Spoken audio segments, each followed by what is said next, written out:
Hello विद्यार्थियों, इस channel में आप सभी का फिर से बहुत बहुत स्वागत है। ये वीडियो आपके लिए बहुत ही इम्पोर्टेंट होने वाली है बिकॉज इस वीडियो में आपको क्लास 10th की जो बुक है, हिंदी की बुक, उसका फर्स्ट चैप्टर को लेकर आया हूँ। और यह चैप्टर बहुत इम्पोर्टेंट चैप्टर जिसका नाम है सूरदास के पद। क्या है? सूरदास के पद के नाम से यह चैप्टर है।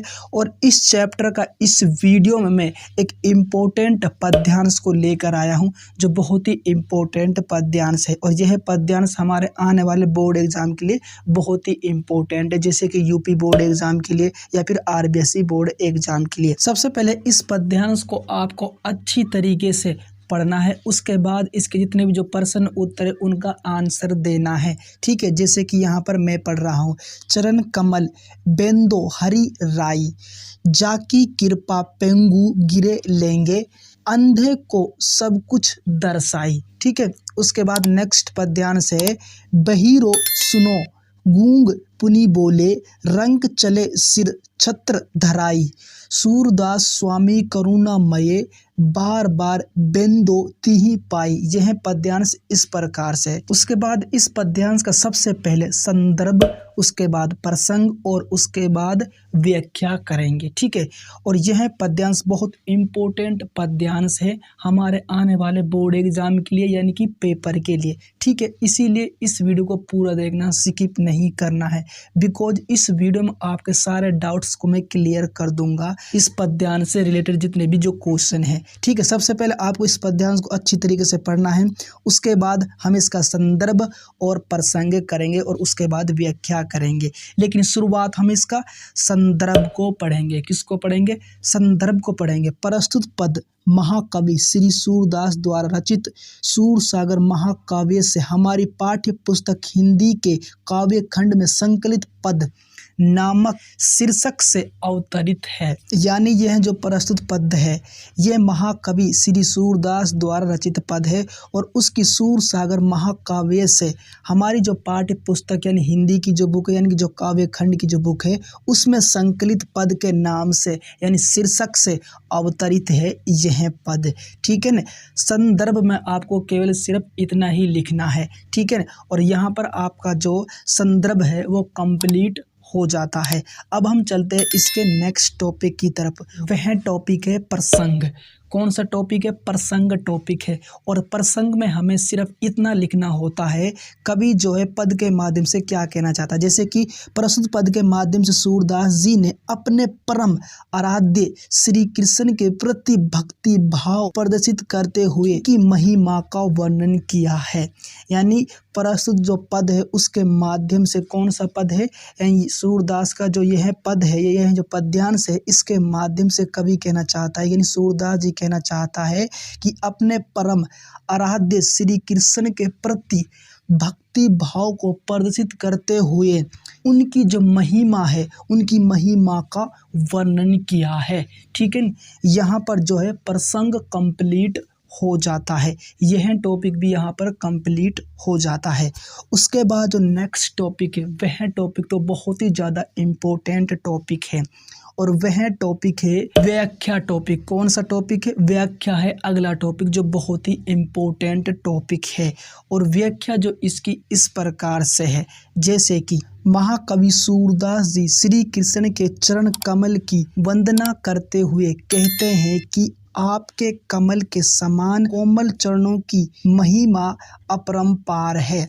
क्या कहना चाहता है? कवि कहना चाहता है, यानी सूरदास जी कहना चाहता है, श्री कृष्ण के जो चरण कमल की वंदना करते हुए यानी उनकी जो पूजा करते हुए कहते हैं कवि यानी कि सूरदास जी, आपके कमल के समान कोमल चरणों की जो महिमा है, यानी जो कोमल चरणों की जो महिमा है वो अपरंपार है, यानी वो असीम है, उनकी कोई सीमा नहीं है। ठीक है ना, ये कहना चाहता है कवि यानी कि सूरदास जी। उसके बाद नेक्स्ट है, मैं आपके चरण कमलों की वंदना करता हूँ, यानी जो आपके चरण कमलों की मैं वंदना करता हूँ यानी उसकी पूजा करता हूँ। ठीक है ना। उसके बाद नेक्स्ट है, आपकी सत्कृपा से पैर से वंचित या कमजोर पैर वाला लंगड़ा व्यक्ति भी पर्वत को पार कर सकता है, नेत्रहीन व्यक्ति को सब कुछ दिखाई दे सकता है, बहरे को सुनाई देने लगता है एवं गूंगा मूक व्यक्ति यानी जो गूंगा व्यक्ति पुनः बोलने लगता है। क्या कहना चाहता है कवि यानी सूरदास जी कहना चाहता है आपकी सत्कृपा से जो वंचित यानी पैर से वंचित व्यक्ति यानी जो लंगड़ा जो व्यक्ति है वो पर्वत को पार कर सकता है आपकी सत्कृपा से। ठीक है, उसके बाद नेक्स्ट है नेत्रहीन व्यक्ति को सब कुछ दिखाई दे सकता है, यानी जो अंधा जो व्यक्ति है उसको भी सब कुछ दिखाई दे सकता है आपकी सत्कृपा से। ठीक है ना, उसके बाद नेक्स्ट है बहरे को सुनाई देने लगता है, यानी जो बहरा जो व्यक्ति है उसको सुनाई देने लगता है आपकी सत्कृपा से। उसके बाद आगे है एवं गूंगा यानी कि जो मूक व्यक्ति पुनः बोलने लगता है, यानी जो गूंगा जो व्यक्ति है वो भी पुनः बोलने लगता है आपकी सत्कृपा से। ठीक है, यहाँ तक आपको किसी बात कोई दिक्कत हो कोई परेशानी तो आप कमेंट्स कर सकते हैं। उसके बाद नेक्स्ट व्याख्या है गरीब व्यक्ति राजा की तरह छत्र धारण कर सकता है, यानी जो गरीब जो व्यक्ति होता है गरीब से गरीब व्यक्ति वे भी राजा की तरह छत्र धारण कर सकता है आपकी सत्कृपा से। उसके बाद आगे है सूरदास जी कहते हैं कि हे दयालु प्रभु मैं बार बार आपके चरणों की वंदना करता हूँ, एंड इसीलिए सूरदास जी कहते हैं आगे हे दयालु प्रभु मैं बार बार आपके चरणों की वंदना करता हूँ, उनकी पूजा करता हूँ। ठीक है, उसके बाद नेक्स्ट है आपकी कृपा से कुछ भी संभव है, यानी जो आपकी जो कृपा है उससे कुछ भी संभव है। ठीक है, उसके बाद नेक्स्ट है अतः मैं आपके कृपा भाव की याचना करता हूँ। उसके बाद क्या कह रहा कवि कहता है मैं आपके कृपा भाव की याचना करता हूँ। ठीक है ना, यहाँ पर जो व्याख्या है वो पूरी तरीके से कंप्लीट हो जाती है। मैंने आपको सारे टॉपिक यहाँ तक कंप्लीट करा दिए हैं, प्रसंग संदर्भ और व्याख्या। अगला जो टॉपिक है वह टॉपिक भी बहुत इंपॉर्टेंट है क्योंकि यह टॉपिक 1 या 2 नंबर का पेपर में पूछा जाता है और वह टॉपिक है काव्यगत सौंदर्य। ठीक है, जो 1 नंबर का कम से कम आता है और यह इस प्रकार जैसे कि भाषा है इसमें साहित्यिक वर्ज, कौन सी भाषा है साहित्यिक वर्ज भाषा है। गुण इसमें प्रसाद है, कौन से गुण है प्रसाद इसमें गुण है। उसके बाद नेक्स्ट है छंद इसमें गयात्मक, कौन सा छंद है गयात्मक इसमें छंद है। उसके बाद नेक्स्ट है अलंकार, अलंकार इसमें रूपक और अनुप्रास अलंकार है।